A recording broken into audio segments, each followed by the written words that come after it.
ഒരു പുതിയ ക്ലാസ്സിലേക്ക് എല്ലാ പ്രിയ ഉദ്യോഗാർത്ഥികൾക്കും സ്വാഗതം.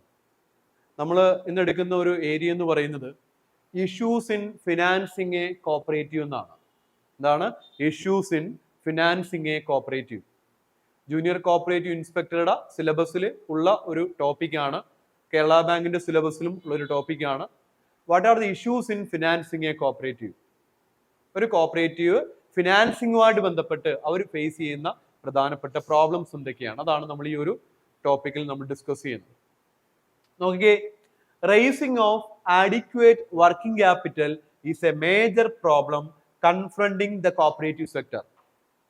സഹകരണ മേഖല അഭിമുഖീകരിക്കുന്ന ഏറ്റവും വലിയൊരു പ്രോബ്ലം എന്ന് പറയുന്നത് ഇവർക്ക് പര്യാപ്തമായിട്ടുള്ള എന്ത് റേസ് ചെയ്യാൻ പറ്റുന്നില്ല? വർക്കിംഗ് ക്യാപിറ്റൽ റേസ് ചെയ്യാൻ പറ്റുന്നില്ല, പ്രവർത്തന മൂലധനം റേസ് ചെയ്യാൻ പറ്റുന്നില്ല. ഒരു കോപ്പറേറ്റീവ് സൊസൈറ്റിക്ക് ആവശ്യമായിട്ടുള്ള വർക്കിംഗ് ക്യാപിറ്റൽ എന്ത് ചെയ്യാൻ പറ്റുന്നില്ല? റേസ് ചെയ്യാൻ സാധിക്കുന്നില്ല. അതാണ് ഒരു പ്രോബ്ലം, ഇവർ ഫേസ് ചെയ്യുന്ന പ്രധാനപ്പെട്ട ഒരു problem. Raising of adequate working capital is a major problem confronting the cooperative sector. അപ്പൊ എന്താണ് വർക്കിംഗ് ക്യാപിറ്റൽ എന്ന് നമുക്കറിയാം. കേരള കോപ്പറേറ്റീവ് സൊസൈറ്റീസ് റൂളിന്റെ റൂൾ 2K പറയുന്നുണ്ടല്ലോ, അതാ പറഞ്ഞത് such portion of paid up share capital plus reserve fund plus other reserve plus loans and deposit received by the society plus debentures issued by the society minus amount invested in building and other fixed asset എന്നാണ് നമ്മൾ working capital define ചെയ്യുന്നത്. ഇത് വന്നപ്പോൾ ഞാൻ പറഞ്ഞെന്നുള്ളൂ. അപ്പം ഈ working capital എന്ന് പറയുന്നത് എന്ത് ചെയ്യുന്നില്ല? ഇവർക്ക് അഡിക്വേറ്റ് ആയിട്ടുള്ള, ഇവർക്ക് പര്യാപ്തമായിട്ടുള്ള വർക്കിംഗ് ക്യാപിറ്റൽ കിട്ടുന്നില്ല. അപ്പം വർക്കിംഗ് ക്യാപിറ്റൽ ഇതൊക്കെ വരണം. പെയ്ഡ് അപ്പ് ഷെയർ ക്യാപിറ്റൽ വരണം, റിസർവ് ഫണ്ട് വരണം, അതർ റിസർവുകൾ വരണം, ലോൺസുകളും ഡെപ്പോസിറ്റുകളും വരണം, ഡിബഞ്ചർ ഉണ്ടെങ്കിൽ അത് വരണം. ഇതൊക്കെയാണ് വർക്കിംഗ് ക്യാപിറ്റൽ കോൺസ്റ്റിറ്റ്യൂട്ട് ചെയ്യുന്നത്. അപ്പൊ ഇതനുസരിച്ചുള്ള ഒരു വർക്കിംഗ് ക്യാപിറ്റൽ ഇല്ല എന്നുള്ളതാണ് ഇവരുടെ ഫിനാൻസിങ്ങുമായിട്ട് ബന്ധപ്പെട്ട് ഇവർ ഫേസ് ചെയ്യുന്ന പ്രധാനപ്പെട്ട ഒരു പ്രോബ്ലം. ഓക്കെ, എന്താണ് പറഞ്ഞത്? Raising of adequate working capital ഒരു ഇഷ്യൂ അതാണ്. അടുത്തെന്താണ്? Fund raising chances are limited in a cooperative society. എന്താണ് ഫണ്ട് റേസിംഗ് ചാൻസ്? അതായത് ഇവർക്ക് ആവശ്യമായിട്ടുള്ള വർക്കിംഗ് ക്യാപിറ്റൽ റേസ് ചെയ്യണം, അതിനുള്ള എന്താ പറയുക, ഇപ്പൊ ഡെപ്പോസിറ്റ് വരണം. നമുക്കറിയാം, ഒരു സർവീസ് കോപ്പറേറ്റീവ് സൊസൈറ്റി ആണെങ്കിൽ അവരുടെ ഏരിയ ഓഫ് ഓപ്പറേഷൻ ലിമിറ്റ് ചെയ്തിരിക്കുകയാണ് അല്ലെ. ഒരു പഞ്ചായത്തോ വില്ലേജോ മുനിസിപ്പാലിറ്റിയോ ആണ്. ഇതിനുള്ളിലുള്ള ഇതിൽ അംഗങ്ങളായിട്ടുള്ള അല്ലെങ്കിൽ ഇതിൽ ഡെപ്പോസിറ്റ് ചെയ്യാൻ താല്പര്യമുള്ള ആൾക്കാർ വരണം, എന്നാലേ ഫണ്ട് വരത്തുള്ളൂ ഡെപ്പോസിറ്റ് രീതിയിൽ. ഇനി അതേപോലെ തന്നെ കൂടുതൽ മെമ്പർഷിപ്പ് എടുത്താൽ മാത്രമേ പെയ്ഡ് അപ്പ് ഷെയർ ക്യാപിറ്റൽ വരത്തുള്ളൂ. ഓക്കെ, ദെൻ അതേപോലെ തന്നെ ലോൺസുകളും ഡെപ്പോസിറ്റുകളൊക്കെ, അതുപോലെ ലോൺസ് ലഭിക്കണമെങ്കിൽ ഇവരുടെ MBP നോക്കും, മാക്സിമം ബോറോയിങ് പവർ. അത് ഏതിനെ അടിസ്ഥാനപ്പെടുത്തിയാണ് നിശ്ചയിക്കുന്നത്? Paid up share capital plus reserve ഫണ്ടിനെ അടിസ്ഥാനപ്പെടുത്തിയാണ് നിശ്ചയിക്കുന്നത്. അപ്പൊ ഇതൊക്കെ ഇവർക്ക് ആവശ്യമായുള്ള ഫണ്ട് കിട്ടുന്നതിലുള്ള ഒരു ഇഷ്യൂ ആണ്. എന്താണ്? Fund rising chances are limited in a cooperative society. Then അതുപോലെ തന്നെ പറയുന്നുണ്ട് വർക്കിംഗ് ക്യാപിറ്റൽ എന്തുകൊണ്ടാണ് കുറയുന്ന പറഞ്ഞുകൊണ്ടിരിക്കുന്നത്, എന്തുകൊണ്ടാണ് വർക്കിംഗ് ക്യാപിറ്റൽ കിട്ടാത്തത് എന്നുള്ളതാണ് പറഞ്ഞുകൊണ്ടിരിക്കുന്നത്. അപ്പം ഫണ്ട് റേസിംഗ് ചാൻസ് ലിമിറ്റഡ് ആണ്. അതുപോലെ തന്നെ members are not willing to take shares more than the need. പൊതുവെ മെമ്പർ എപ്പോഴാണ് ഷെയർ എടുക്കുന്നത്? ഒരു ലോൺ എടുക്കുമ്പോഴൊക്കെയാണ് ഷെയർ എടുക്കുന്നത്. അവർ പറയാണ് എനിക്ക് 1 ലക്ഷം രൂപ ലോൺ വേണം. അപ്പൊ ബാങ്ക് പറയും 2000 രൂപ ഷെയർ എടുക്കണം, 2% ലോൺ തുകയുടെ 2% ഷെയർ എടുക്കാൻ വേണ്ടി പറയും. ഓക്കെ, അപ്പൊ അവർ 5 ലക്ഷം വേണം, അപ്പൊ പറയും 5 × 2 10,000 രൂപയുടെ ഷെയർ എടുക്കണം. 10 ലക്ഷം വേണമെന്ന് പറയും, അപ്പൊ പറയും 10 × 2 20,000 രൂപയുടെ ഷെയർ എടുക്കണം. അപ്പം ഇങ്ങനെ ഒരു ആവശ്യം വരുമ്പോൾ മാത്രമാണ് എന്ത് ചെയ്യുന്നത്? ഒരു മെമ്പർ ഷെയർ എടുക്കുന്നത്. അല്ലാതെ ഒരു എന്താ പറയുക, സംഘത്തിന് ഫണ്ട് കിട്ടിക്കോട്ടെ എന്ന് കരുതി ആരും ഷെയർ എടുക്കുന്നില്ല. Okay, then hence the share capital forms only a small part in the working capital. അതുകൊണ്ട് തന്നെ വർക്കിംഗ് ക്യാപിറ്റൽ ഒരു കുറച്ച് പോർഷൻ മാത്രം, ഒരു ചെറിയ ഭാഗം മാത്രമാണ് ഏത് വരുന്നത്? ഷെയർ ക്യാപിറ്റൽ വരുന്നത്. അപ്പൊ അതൊരു ഇഷ്യൂ ആണ്, ഇവർ ഫേസ് ചെയ്യുന്ന ഒരു ഇഷ്യൂ ആണ്. then അടുത്തെന്താണ്? as the share capital is small, the borrowing power of the society will also be small, because borrowing power is calculated according to the volume of share capital accumulated. Share capital share capital എന്ന് പറയുമ്പോൾ ഏതാ share capital? Paid up share ക്യാപിറ്റലാ. Paid up share ക്യാപിറ്റലാണ് share capital ഉദ്ദേശിക്കുന്നത്. Okay, അടച്ചു തീർത്ത മൂലധനം. അതേ ഉള്ളല്ലോ നമുക്കിവിടെ. അപ്പൊ പെയ്ഡ് അപ്പ് ഷെയർ ക്യാപിറ്റൽ കുറവാണ് എങ്കിൽ അവരുടെ ബോറോയിങ് പവർ എന്തായിരിക്കും? കുറവായിരിക്കും. MBP എന്ന് പറയുന്ന സാധനം ഉണ്ടല്ലോ, MBP, മാക്സിമം ബോറോയിങ് പവർ. ആ മാക്സിമം ബോറോയിങ് പവറെ നിശ്ചയിക്കുന്ന പ്രധാനപ്പെട്ട ഘടകം എന്താണ്? Paid up share capital plus reserve fund ആണ്. Paid up share capital plus reserve fund ആണ് നിശ്ചയിക്കുന്നത്, MBP നിശ്ചയിക്കുന്നത്. ഇതിന്റെ 150 ടൈംസ് ആണ് ഒരു സർവീസ് കോപ്പറേറ്റീവ് സൊസൈറ്റിയുടെ ബാങ്കിന്റെ MBP എന്നറിയപ്പെടുന്നത്. 150 ടൈംസ്. അപ്പൊ automatically paid up share capital കുറവാണ് എങ്കിൽ ബോറോയിങ് പവറും കുറവായിരിക്കും. ഇവർക്ക് ആരുടെയും കടം മേടിക്കാൻ പറ്റുമോ? ഇല്ല. കാര്യം അതിന്റെ ഇത്ര ടൈംസ് ആണ് ബോറോ ചെയ്യാൻ പറ്റുന്നത്.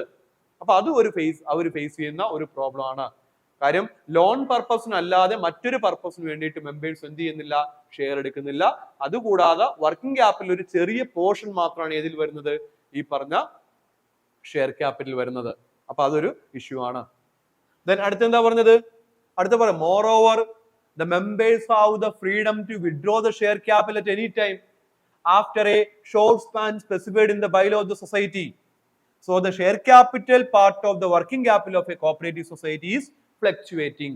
അവിടെയും പറയുന്നുണ്ട്. ഇത് മാത്രമല്ല, ഷെയർ ക്യാപിറ്റൽ കുറവാണ്, അത് സമ്മതിച്ചു. ഇത് കൂടാതെ 3 വർഷം കഴിഞ്ഞാൽ ഒരു മെമ്പർക്ക് തന്റെ ഷെയർ ക്യാപിറ്റൽ എന്ത് ചെയ്യാം? വിഡ്രോ ചെയ്യാം. അല്ലെ? 3 വർഷം പറയുന്നുണ്ട് അല്ലെ? Restriction on withdrawal of share section 24 പറയുന്നുണ്ട്. എത്രയാണ്? 3 വർഷം കഴിഞ്ഞാൽ, 3 വർഷം ഹോൾഡ് ചെയ്യണം. 3 വർഷം കഴിഞ്ഞാൽ അയാളുടെ ഷെയറുകൾ എന്ത് ചെയ്യാം? അയാൾക്ക് എന്ത് ചെയ്യാം? വിഡ്രോ ചെയ്യാം. അപ്പോഴും എന്താണ്? ഷെയർ ക്യാപിറ്റൽ പിൻവലിച്ചാൽ എന്ത് ചെയ്യും? ഷെയർ ക്യാപിറ്റൽ ഈ പറഞ്ഞ വർക്കിംഗ് ക്യാപിറ്റൽ എമൗണ്ട് ഫ്ലക്ച്വേറ്റ് ചെയ്തുകൊണ്ടിരിക്കും. ഷെയർ ക്യാപിറ്റൽ കുറഞ്ഞാൽ ഫ്ലക്ച്വേഷൻ അവിടെയും ബാധിക്കും. അപ്പൊ അതും ഈ പറഞ്ഞ പോലെ മെമ്പറിന് തന്റെ ഷെയർ പിൻവലിക്കാനുള്ള അവസരമുണ്ട് കോപ്പറേറ്റീവ് സൊസൈറ്റിയിലെ. കോപ്പറേറ്റീവ് സൊസൈറ്റി ആക്ടിന്റെ സെക്ഷൻ 24 പറയുന്നുണ്ട്. റെസ്ട്രിക്ഷൻ ഓൺ വിഡ്രോവൽ ഓഫ് ഷെയറിൽ പറയുന്നുണ്ട്. അത് എന്താ പറഞ്ഞത് അതിനകത്ത്? 3 വർഷം ഹോൾഡ് ചെയ്യണം. 3 വർഷം കഴിഞ്ഞാൽ എന്ത് ചെയ്യാം? ഷെയർ വിഡ്രോ ചെയ്യാം. Restriction on withdrawal of share, 3 വർഷം ഹോൾഡ് ചെയ്യണം, എന്നാൽ മാത്രമേ വിഡ്രോ ചെയ്യാൻ പാടുള്ളൂ. പക്ഷേ അത് ബാധകമല്ലാത്ത 2 കേസുണ്ട്. ഒന്ന് ചേഞ്ച് ഓഫ് ലയബിലിറ്റിയും അമാൽഗമേഷൻ ഡിവിഷന്റെ കേസിലൊക്കെ ആണെങ്കിൽ 3 വർഷത്തിന് മുമ്പ് വേണമെങ്കിൽ എന്ത് ചെയ്യാം? ഷെയർ പിൻവലിക്കാം. അല്ലാതെയുള്ള ഒരു നോർമൽ കേസ് ആണെങ്കിൽ ഷെയർ പിൻവലിക്കണമെങ്കിൽ എന്ത് ചെയ്യണം? 3 വർഷം കഴിയണം. ഓക്കെ. ദെൻ അത് മാത്രമല്ല, also in accordance with the provisions of the bylaw, ബൈലോയിൽ പറയുന്ന രീതിക്കനുസരിച്ച് വേണം ഷെയർ വിഡ്രോ ചെയ്യാനും. അപ്പൊ അതും ഒരു ഇഷ്യൂ ആണ്. ഓക്കെ. ദെൻ പിന്നെ പറയുന്നുണ്ട്, deposit hold the prime position in the working capital. ഒരു കോപ്പറേറ്റീവ് സൊസൈറ്റിയെ സംബന്ധിച്ച് അവിടെ വർക്കിംഗ് ക്യാപിറ്റലിലെ പ്രധാനപ്പെട്ട ഒരു പോർഷൻ വരുന്നത് എവിടെ നിന്നാണ്? ഈ മെമ്പേഴ്സ് നിക്ഷേപിക്കുന്ന തുകയിൽ നിന്നാണ്, ഡെപ്പോസിറ്റിൽ നിന്നാണ്. ഓക്കെ. അത് മെമ്പേഴ്സിൽ നിന്നുണ്ട്, നോൺ മെമ്പേഴ്സിൽ നിന്നുണ്ട്. ഡെപ്പോസിറ്റ് സ്വീകരിക്കാം അല്ലെ? Deposit can be received from members and non members എന്നാണ്. But loan should be given only to member എന്നാണ് പറയുന്നത്. അപ്പം ആ ഡെപ്പോസിറ്റ് ആണ് വർക്കിംഗ് ക്യാപിറ്റലിലെ പ്രധാനപ്പെട്ട ഒരു പോർഷൻ. ഓക്കെ. അപ്പം അതിലും ചില സമയത്ത് ചില കോപ്പറേറ്റീവ് ബാങ്കിൽ കൂടുതൽ ഡെപ്പോസിറ്റ് ഉണ്ടാവും. പക്ഷെ ചില കോപ്പറേറ്റീവ് ബാങ്കിൽ ഡെപ്പോസിറ്റിന്റെ വോളിയം വളരെ കുറവായിരിക്കും. അപ്പൊ അതും ഇവരുടെ വർക്കിംഗ് ക്യാപിറ്റലിൽ റിഫ്ലക്ട് ചെയ്യുന്ന ഒരു ഘടകമാണ്. Okay. But there are also some problems such as, ഈ ഡെപ്പോസിറ്റ് വരുന്നതിൽ മറ്റൊരു പ്രോബ്ലം എന്ന് പറയുന്നത്, ഒന്ന് ലാക്ക് ഓഫ് ഡെപ്പോസിറ്റ് ഇൻഷുറൻസ്. എന്താണ് ലാക്ക് ഓഫ് ഡെപ്പോസിറ്റ് ഇൻഷുറൻസ്? നമുക്കറിയാം, നിലവിലെ നമ്മുടെ സർവീസ് കോപ്പറേറ്റീവ് ബാങ്കിലെ ഡെപ്പോസിറ്റുകൾക്ക് 5 ലക്ഷം രൂപ വരെയുള്ള ഡെപ്പോസിറ്റുകൾക്കാണ് എന്തുള്ളത്? ഇൻഷുറൻസ് പരിരക്ഷയുള്ളത്. 5 ലക്ഷം രൂപ വരെ. അത് മുതലും പലിശ ഉൾപ്പെടെയാണ് 5 ലക്ഷം രൂപ. അത് ഉയർത്താനുള്ള തീരുമാനം എടുക്കുന്നെന്ന് പറയുന്നുണ്ട്. നിലവിൽ 5 ലക്ഷം രൂപ വരെയുള്ള ഡെപ്പോസിറ്റുകൾക്ക് ഇൻഷുറൻസ് പരിരക്ഷയുണ്ട്. ഓക്കെ. അപ്പൊ 5 ലക്ഷം രൂപയുടെ ഡെപ്പോസിറ്റുകൾക്കേ ഉള്ളൂ. അപ്പൊ ഇത് കേൾക്കുമ്പോൾ തന്നെ ആൾക്കാർക്ക് 5-ൽ കൂടുതൽ 10-ഓ 20-ഓ ഒക്കെ ഉണ്ട ആൾക്കാർക്ക് എന്താണ്? ഡെപ്പോസിറ്റ് ചെയ്യാൻ വേണ്ടിയിട്ട് ഒരു വൈമുഖ്യം ഉണ്ടാവും. ഓക്കെ. അതേപോലെ തന്നെ lakh of confidence in depositors. പല സർവീസ് കോപ്പറേറ്റീവ് ബാങ്കുകൾക്കും നിലവിൽ അവർ വാങ്ങിയ ഡെപ്പോസിറ്റുകൾ തിരിച്ചു കൊടുക്കാൻ പറ്റാത്ത അവസ്ഥയുണ്ട്. ദൃശ്യ മാധ്യമങ്ങളിലൂടെ ഇത് അവർ അറിയുന്നുണ്ട്. അപ്പോഴെന്താണ്? Lack of confidence. അവർക്ക് നിക്ഷേപിക്കാൻ അവർക്കൊരു കോൺഫിഡൻസ് ഇല്ല. നിലവിലത്തെ റേറ്റ് ഓഫ് ഇൻട്രസ്റ്റ് അനുസരിച്ച് നോർമൽ FD ആണെങ്കിൽ 8.25% പലിശയുണ്ട്. സീനിയർ ആണെങ്കിൽ 8.25% പലിശയുണ്ട്. 8.25 കമ്പാരിറ്റീവ്ലി ഒരു കൊമേഴ്ഷ്യൽ ബാങ്കിനെ സംബന്ധിച്ച് ഹയർ റേറ്റ് ആണിത്. ബട്ട് എന്നിരുന്നാലും ഈ ഒരു ലാക്ക് ഓഫ് കോൺഫിഡൻസ് നിക്ഷേപകർക്ക് ഒരു കോപ്പറേറ്റീവ് ബാങ്കിൽ പൊതുവെ കുറവാണ്. അത് ഇത്തരത്തിലുള്ള കോപ്പറേറ്റീവ് ബാങ്കില് ചില വിരലിലെണ്ണാവുന്ന ചില ഇൻസിഡന്റുകൾ വരുമ്പോഴത്തേക്കും ആൾക്കാർ ജനറലൈസ് ചെയ്യും എല്ലാ കോപ്പറേറ്റീവ് ബാങ്കിലും ഇങ്ങനെ തന്നെയാണ്. അപ്പൊ അതുകൊണ്ട് ഡെപ്പോസിറ്റ് ചെയ്യാനുള്ള ഒരു പേടി പൊതുവെ പബ്ലിക്കിനിടയിൽ എവിടെയാണ് കോപ്പറേറ്റീവ് സൊസൈറ്റി ഡെപ്പോസിറ്റ് ചെയ്യാൻ ഒരു പേടി പൊതുവെ ഉണ്ട്. Okay, higher rate of interest എന്ന് പറയുന്ന അട്രാക്ഷൻ ഉണ്ട്. ഇപ്പൊ റീസെന്റ് ആയിട്ട് ഡെപ്പോസിറ്റ് മൊബിലൈസേഷന്റെ ഭാഗമായിട്ട് 9.5 വരെയൊക്കെ ഉയർത്തിയിരുന്നു പലിശ. ഓക്കെ, അതിപ്പോ വീണ്ടും കുറച്ച് 8.25 8.3 0.5% സീനിയർ സിറ്റിസണിന് കൂടുതലുണ്ട്. 0.5% പലിശ കൂടുതലാണ്. ഓക്കെ, അതാണ് നിലവിലത്തെ റേറ്റ്. അപ്പൊ എന്നിരുന്നാലും കൊമേഴ്ഷ്യൽ ബാങ്കിനേക്കാൾ ഹയർ റേറ്റ് ആണെങ്കിലും ആൾക്കാർക്ക് ഒരു കോൺഫിഡൻസ് ഇല്ല. അതുപോലെ തന്നെ ഡെപ്പോസിറ്റ് ഇൻഷുറൻസിന്റെ ഒരു അപര്യാപ്തതയും പൊതുവെ കോപ്പറേറ്റീവ് സൊസൈറ്റി ഫേസ് ചെയ്യുന്ന ഒരു ബുദ്ധിമുട്ടാണ് വർക്കിംഗ് ക്യാപിറ്റൽ റൈസ് ചെയ്യാൻ. ഓക്കെ, പിന്നെ പറയുന്നുണ്ട് borrowing is another main source of working fund. ഇവിടെ വർക്കിംഗ് ക്യാപിറ്റൽ വരുന്ന മറ്റൊരു പ്രധാനപ്പെട്ട സോഴ്സ് ഏതാണ്? ബോറോയിങ്സ്. നമ്മൾ പറഞ്ഞ അങ്ങനെയല്ലേ, paid up share capital plus reserve fund plus other reserve plus loans and deposit received by the society. Loans and deposit, loan എന്താണ്? Borrowing ആണ്. ഇവര് കൊടുത്ത ലോണല്ല, ഏതാണ്? ഇവരെടുത്ത ലോൺ, അതാണ് loans and deposit received by the society. Received ആണ് കേട്ടോ, അല്ലാതെ കൊടുത്തതല്ല.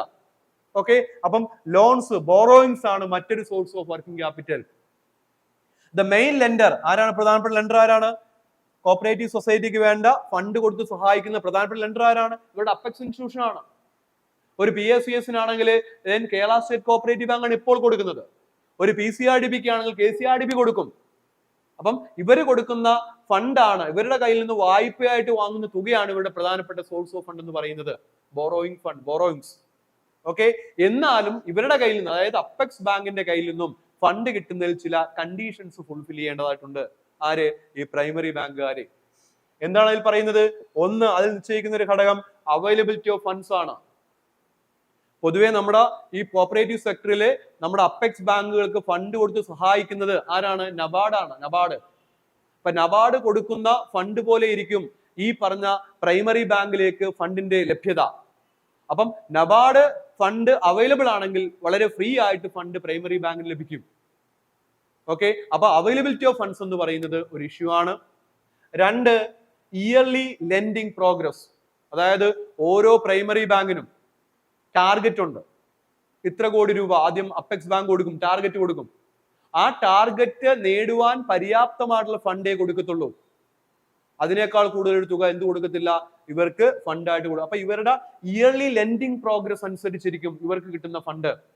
അതായത് ഈ പറഞ്ഞ പോലെ ഒരു എന്താ പറയാ, ഒരു 50 കോടി രൂപയാണ് ഫണ്ട് കൊടുക്കുന്നതെങ്കിൽ അവരുടെ ഇയർലി ടാർഗറ്റ് എങ്കിൽ 10 കൊടുത്തെങ്കിൽ പിന്നെ ഓരോ സമയത്താണ് ആ ടാർഗറ്റ് അച്ചീവ് ചെയ്യാൻ വേണ്ടിയിട്ട് കൊടുക്കത്തുള്ളൂ. അപ്പൊ ഇയർലി ലെൻഡിങ് പ്രോഗ്രസും ഇവർ ഫേസ് ചെയ്യുന്ന, വർക്കിംഗ് ഫണ്ട് കിട്ടാൻ വേണ്ടി ഇവർ ഫേസ് ചെയ്യുന്ന, ബോറോയിങ്ങിൽ ഫേസ് ചെയ്യുന്ന ഒരു പ്രോബ്ലം ആണ്. അടുത്തെന്താണ്? Overdue position. വളരെ ഇമ്പോർട്ടന്റ് ആണ്. പൊതുവെ നോക്കും, ഈ പ്രൈമറി ബാങ്കിന് അപ്പെക്സ് ബാങ്കിൽ എത്ര ശതമാനം ഓവർ ഡ്യൂ ഉണ്ട്? ഗ്യാപ്പ് ഇൻ ലെൻഡിങ് ഉണ്ടോ? ഗ്യാപ്പ് ഉണ്ടോ? അതിന് ഗ്യാപ്പ് ഇൻ ലെൻഡിങ് എന്ന് പറയും. ഗ്യാപ്പ് ഉണ്ടോ അത് ചെക്ക് ചെയ്യും. ഓക്കെ, അതുപോലെ തന്നെ ഈ പ്രൈമറി ബാങ്കില് എത്ര ഓവർ ഡ്യൂ പെർസെന്റേജ് ഉണ്ട്, അതായത് പ്രൈമറി ബാങ്കിന് അപ്പെക്സ് ബാങ്കിൽ എത്ര ഓവർ ഡ്യൂ ഉണ്ടെന്ന് നോക്കും. അതുപോലെ തന്നെ പ്രൈമറി ബാങ്കിന് മാത്രം, അതായത് അതിലെ മെമ്പേഴ്സ് എത്ര ഓവർ ഡ്യൂ ഉണ്ടെന്ന് നോക്കും. ഇതുകൂടെ പരിഗണിച്ചിട്ടായിരിക്കും അവർക്ക് എന്ത് കൊടുക്കുന്നത്? ഫണ്ട് കൊടുക്കുന്നത്. ഓവർ ഡ്യൂ പൊസിഷൻ നോക്കും. ഇനി പ്രൈമറി ബാങ്ക് വാങ്ങിയ തുക ടൈം ബൗണ്ട് ആയിട്ട് എന്ത് ചെയ്യണം? പ്രിൻസിപ്പാൾ എമൗണ്ട് തിരിച്ചടക്കണം. അങ്ങനെ തിരിച്ചടക്കുന്നുണ്ടോ അതും അപ്പെക്സ് ബാങ്ക് നോക്കും. എന്നിട്ടാണ് അവർക്ക് എന്ത് കൊടുക്കുന്നത്? ഫണ്ട് കൊടുക്കുന്നത്. അപ്പൊ ഇത്തരത്തിലുള്ള ക്രൈറ്റീരിയ കൃത്യമായിട്ട് നോക്കിയിട്ടായിരിക്കും ഒരു പ്രൈമറി ബാങ്കിന് ആവശ്യമായിട്ടുള്ള ബോറോയിങ്സ് കിട്ടുന്നത്. ആ ബോറോയിങ്സ് കിട്ടിയാലും എവിടെ വരത്തുള്ളൂ, എവിടെ റിഫ്ലക്ട് ചെയ്യത്തുള്ളൂ? വർക്കിംഗ് ക്യാപിറ്റൽ റിഫ്ലക്ട് ചെയ്യത്തുള്ളൂ. അപ്പൊ അത് ഇവർ ഫേസ് ചെയ്യുന്ന ഒരു പ്രോബ്ലം ആണ്. ദെൻ അടുത്ത് പറയുന്നുണ്ട്, most often cooperative societies fail to comply the conditions and are unable to borrow further funds from the lenders.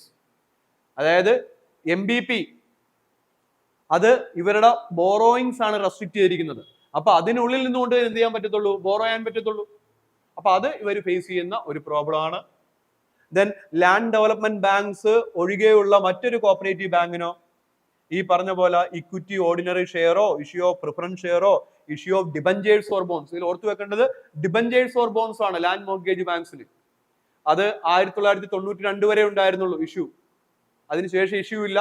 പിന്നീട് നബാർഡ് ലോൺ കൊടുക്കും, അത്രയേ ഉള്ളൂ. അല്ലാതെ ആ ഡിബഞ്ചറിലൂടെ ഫ്ലോട്ട് ചെയ്യുന്ന പരിപാടി നിർത്തി. ഓക്കെ, ഇപ്പൊ നിലവിലെ ലാൻഡ് മോർഗേജ് ലാൻഡ് ഡെവലപ്മെന്റ് ബാങ്കിന് എന്തില്ല? ഈ പറഞ്ഞ പോലെ ഡിബഞ്ചർ ഫ്ലോട്ടേഷൻ ഇല്ല.